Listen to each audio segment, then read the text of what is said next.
What is happening, everybody? We have another UFC fight card this weekend. Derek Lewis taking on Rodrigo Nascimento in the main event in St. Louis. And apologies I didn't have a video last week. I was away for a week. I had my sister's college graduation, so I was away with my family. But no worries. We're back this week and no plans to take any time off in the near future. It was the first vacation, if you even call it a vacation, for my sister's graduation, but it was the first time that I've ever taken off work like that before. So don't see that coming anytime in the future because I don't have any other siblings left to graduate. But we've got this week's card to break down. Also, giveaway.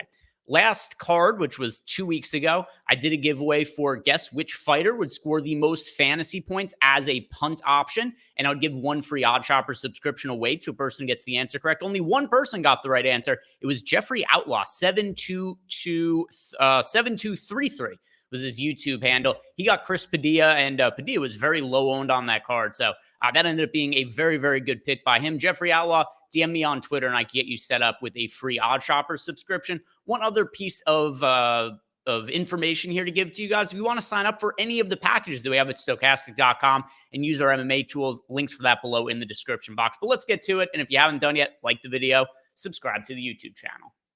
Now, the first fight that we're going to be talking about here, the main event, Derek Lewis against Rodrigo Nascimento. And this is probably the easiest matchup Derek Lewis has ever had in the UFC. Despite this, he's only a slight favorite on the money line. And I actually think Derek Lewis should be a bigger favorite. I understand that Derek Lewis is almost never winning minutes in his fights because he's just so low output. Derek Lewis landing 2.43 significant strikes per minute. He absorbs 2.48. So I do expect the more active fighter of the two to be Rodrigo Nascimento and to win more of the minutes. But I think there's so much more finishing equity on the Derek Lewis side. And I think at some point, probably in the early stage of the fight, either the first or second round, I do expect him to knock out Rodrigo Nascimento. Also, Lewis has looked more aggressive in his last couple of fights. I understand his last fight against Jailton Almeida doesn't end up looking great when you look at the stats. He only lands 20 significant strikes over a 5-round decision loss. But Derek Lewis was going for the finish at the start of all those rounds. He was just overmatched by Jailton Almeida. But the fight against Marcos Rogério de Lima, Lewis was super aggressive, lands a flying knee like 3 seconds into that fight, ends up getting a ground and pound finish in that spot. Some of the fights we saw that Derek Lewis lost before, it was either spots like Sergey Spivak, who went and took him down 6 times, or it was something like the matchup against Sergey Pavlovich, who just went out and just steamrolled Derek Lewis because of the amount of power that he has. This is such an easier matchup for him against Nascimento.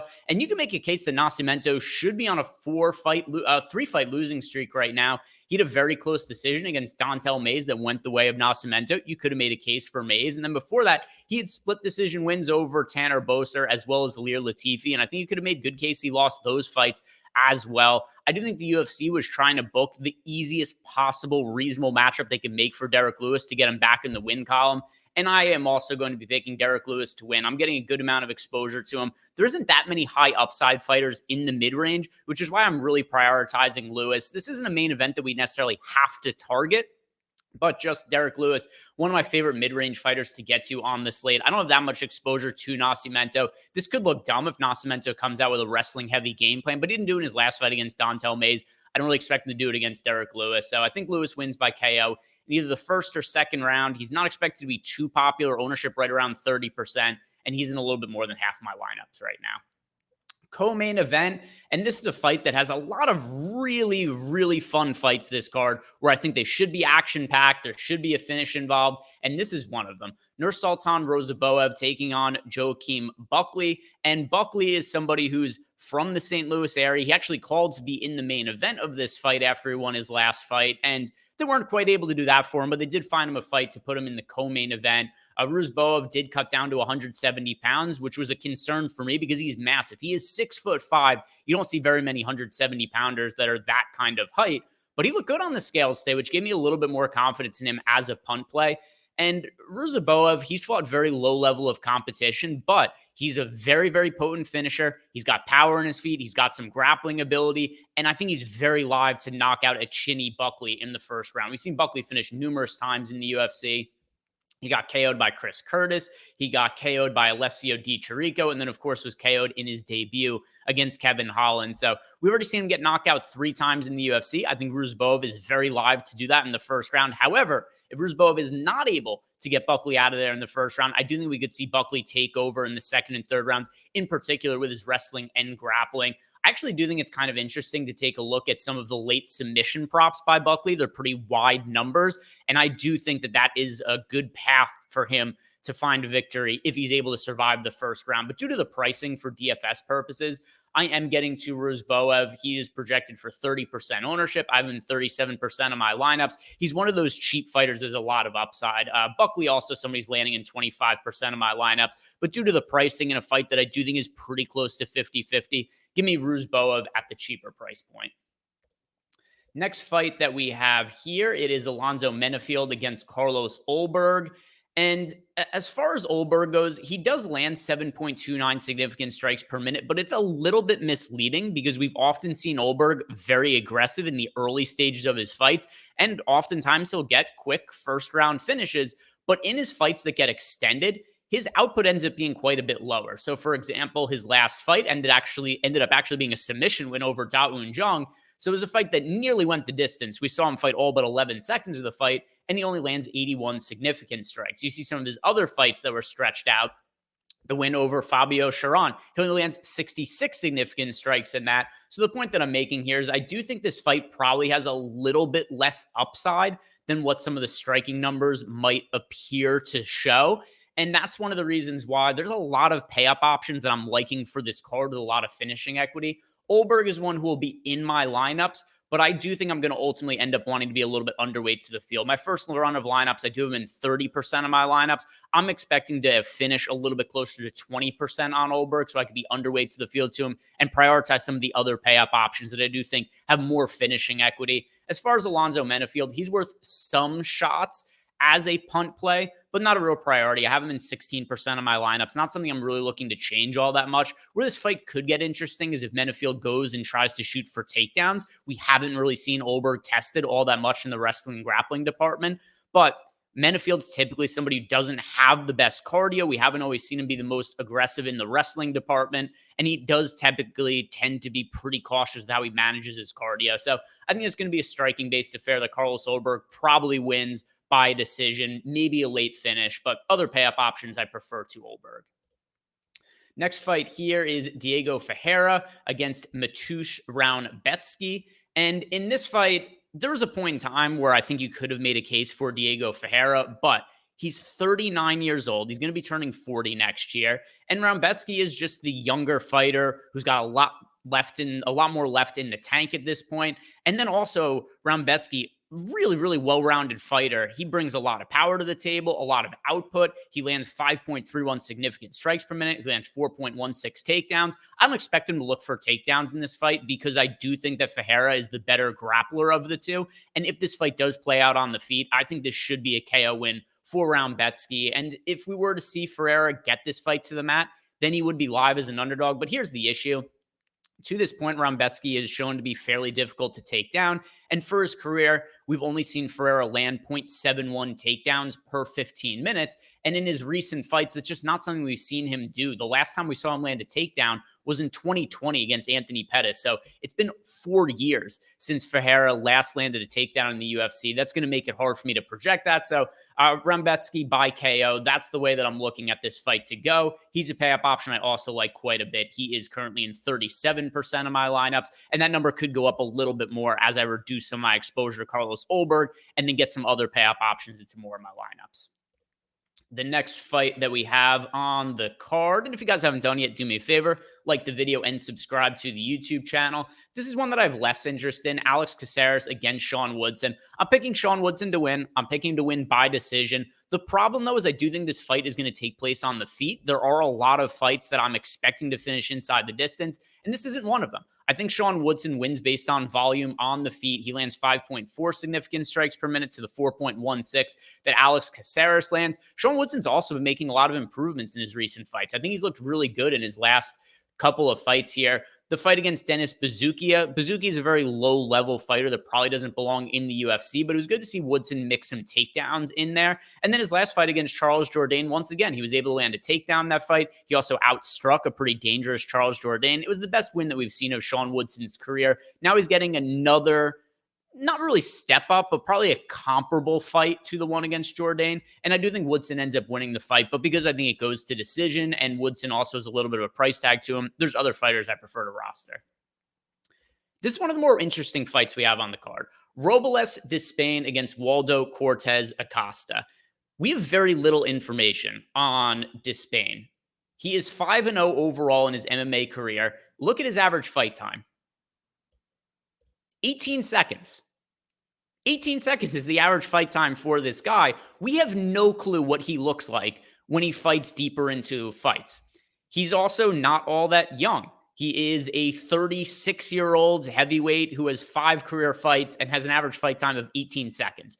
So it's really hard to know from Despain what it is that we're getting here. We saw the fight against Josh Parisian. He finished him immediately in that spot. It is worth noting that the 18 seconds there, that is just based on his UFC fight. So it's only one fight that we're talking about there. But that's also basically how all of Despain's fights have gone so far in his career. On my other screen here, I'll pull up the exact fight times of everything that he's had in his career by looking at his Tapology page. But it's like the guy's winning in 4 seconds and 5 seconds. Here we go. So he beat Josh Parisian in 18 seconds. Fight before that, he fights, it's all scrubs. Miles Banks beats him in 4 seconds. Stevie Payne beats him in 3 seconds.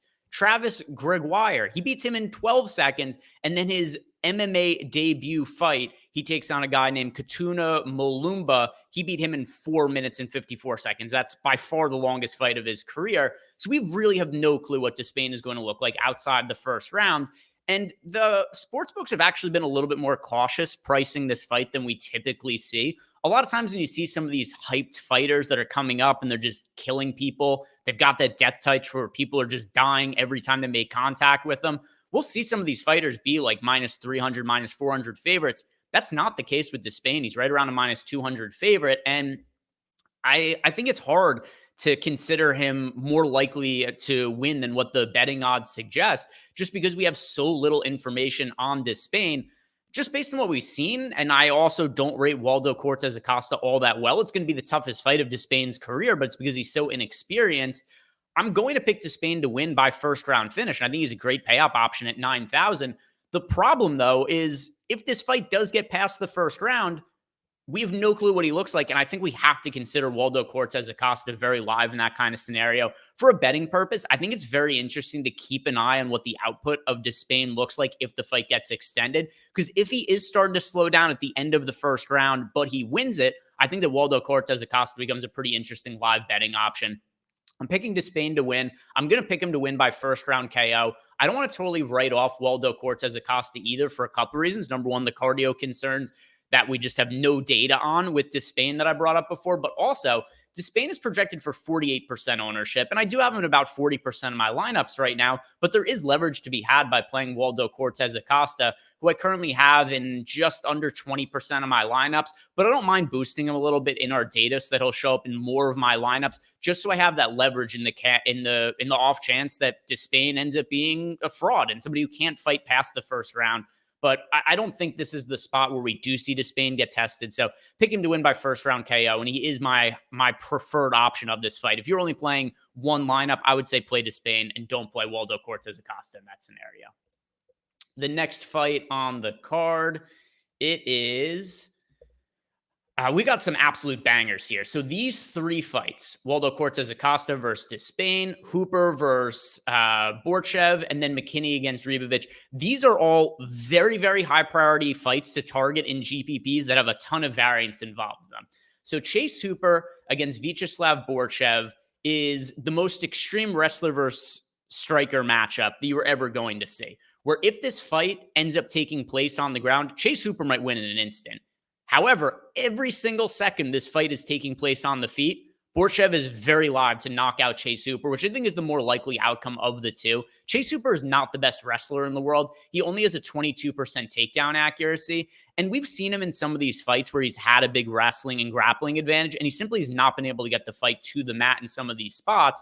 So if you look at the fight, for instance, against Steve Garcia, which is the last time we saw Chase Hooper take a step up in competition against somebody who's a competent striker. And Steve Garcia just lit Chase Hooper on fire, really from the jump.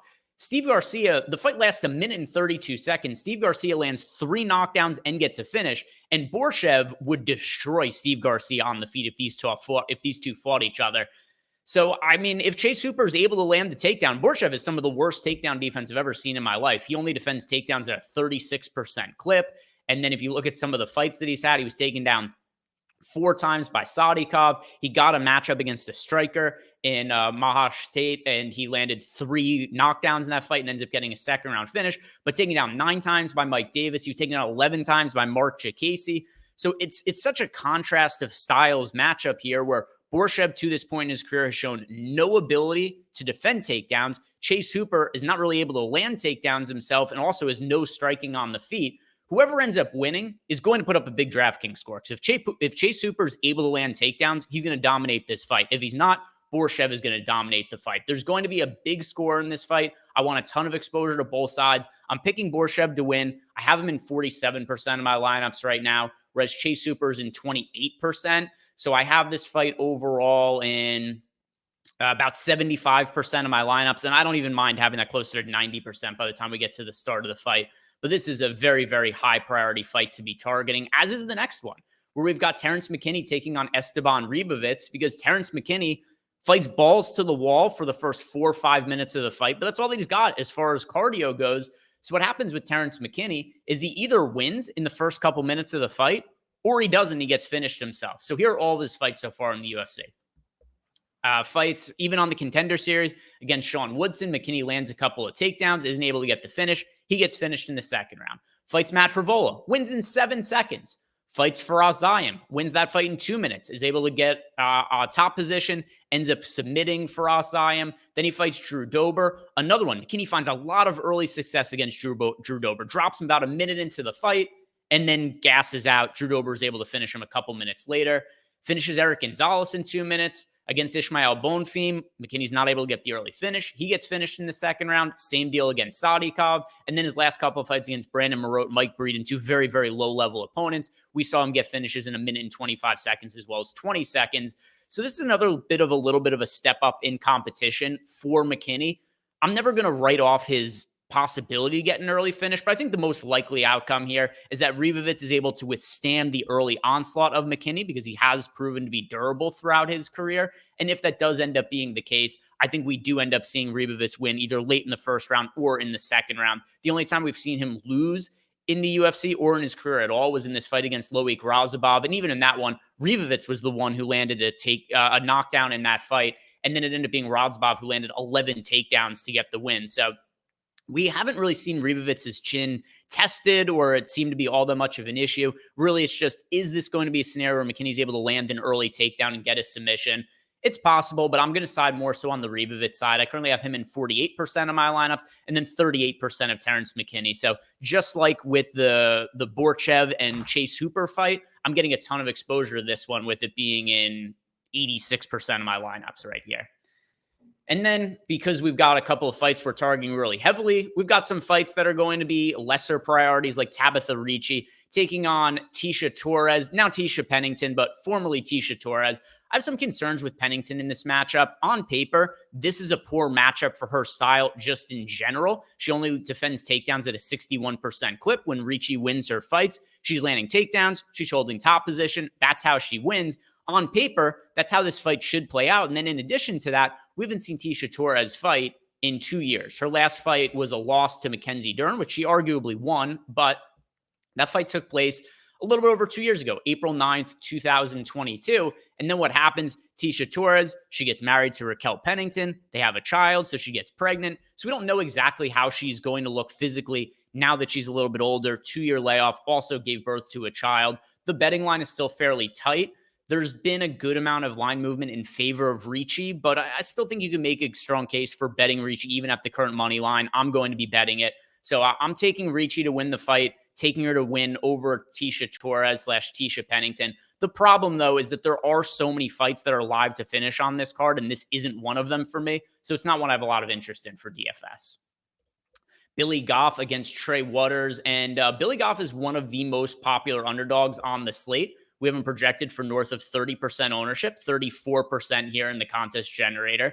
And that's really one of the main reasons that I'm going to be playing a little bit more of Trey Waters. I view this as another very, very high variance fight that I think the winner should score extremely well. Because if you look at the output of these two fighters, Billy Goff landing over 10 significant strikes per minute, Trey Waters landing 6 significant strikes per minute. Goff also lands over 4 takedowns per 15 minutes. We've seen him fight twice now, once on the Contender Series, where he ended up getting a first-round finish where he had 2 takedowns. He had a knockdown and 36 significant strikes. And then in his next fight, he ends up landing 40 significant strikes, as well as a knockdown in a win over Kinoshita. So crazy output we've seen on the Goff side, and pretty high output on the Trey Waters side as well. Waters is going to have the physical advantages, though. He is 6'5", fighting at 170 pounds. So it's kind of funny. Before I talked about Rozboev and how we very rarely see fighters this tall fighting at this weight class, but we actually have another one here in Trey Waters. And I assume these are the 2 biggest 170-pounders on the UFC roster. Another thing to consider as well, Trey Waters, not only does he have a 7-inch height advantage, he's also going to have a 5-inch reach advantage. So while Billy Goff is going to be the more aggressive fighter of the two, he doesn't have the most durable chin. We have seen him get chin checked multiple times throughout his career. Even though he has come back to win in some of those fights, you do have to question the durability of somebody who's gotten knocked down multiple times over the course of their career. And that's one of the more live outcomes for this fight. Whoever wins, I think, should score really well due to the output of the two fighters. But considering that Trey Waters is projected for 27% ownership, and we've got Billy Goff here at 33.5% ownership, I'm going to lean a little bit more towards the Trey Waters side, just for the lower ownership and a little bit of leverage he presents. But this is another fight that we want a lot of exposure to, and one that I also have right now in 70% of my lineups. Next fight that we have here is Charles Johnson versus Jake Hadley. And neither of these final 2 fights, which are actually the first 2 fights on the card, do I have all that much interest in for a DFS standpoint. If I'm going to play one side of this fight, it's going to be Charles Johnson just because he's cheaper of the 2 fighters. This is a fight that's close to a pick'em on the betting odds. And actually, I'm going to be picking Charles Johnson to win by decision in this spot. When we see Charles Johnson lose, it's almost the same way. He fights fighters that implement really heavily wrestling-based game plans, and they're just able to wear down Charles Johnson and land a bunch of takedowns. Rafael Estevam landed 3 takedowns against him. Cody Durden landed 11. Ode Osborne landed 3 takedowns.